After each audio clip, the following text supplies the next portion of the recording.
একটা সেট ওখানে আমি পিঙ্ক কালারটা ব্লেন্ড করে দিলাম এখানে এটা পিঙ্কের উপরে সামনের দিকে আমি এবার হলুদ কালারটা দিয়েছি এই হলুদ কালারটা সামনের দিকে এটাকে অরেঞ্জ দিয়েও করা যেত একটু আমি অরেঞ্জটাই দিই ওই থাকতে দাও ওই যাবে আর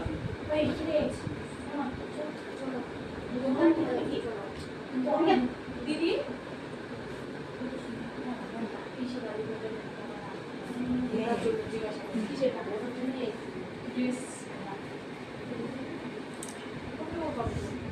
তোমাদের এই নাকের এই দিকটাতে যাবা না বেশি, এই দিকটাতে গেলে ওটা এক্সট্রা বেশি হয়ে যাচ্ছে। পার্টটা যে ওই দিকটাতে যাবেই না, এই আমার যেটা ইনার কর্নারটা যেটা আছে সেটা থেকে বেশি উপরের দিকে নিয়ে যাবাই না। আচ্ছা, এটা ব্লেন্ড করার পরে এবার আমি উপরের লাইটটাকে ব্লেন্ড করে নিচ্ছি আগে, তারপরে দেখো হাতটা সবসময় এইভাবে রাখতে বলছি না, তাহলে বোঝা যাবে।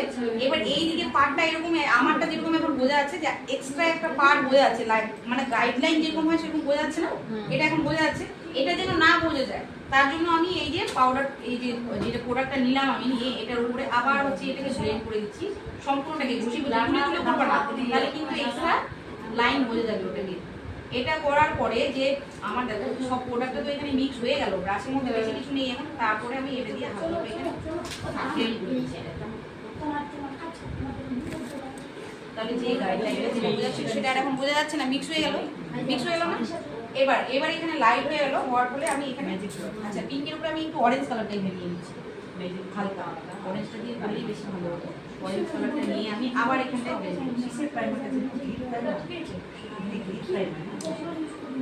অল্প করে নিবে একদম, নিয়ে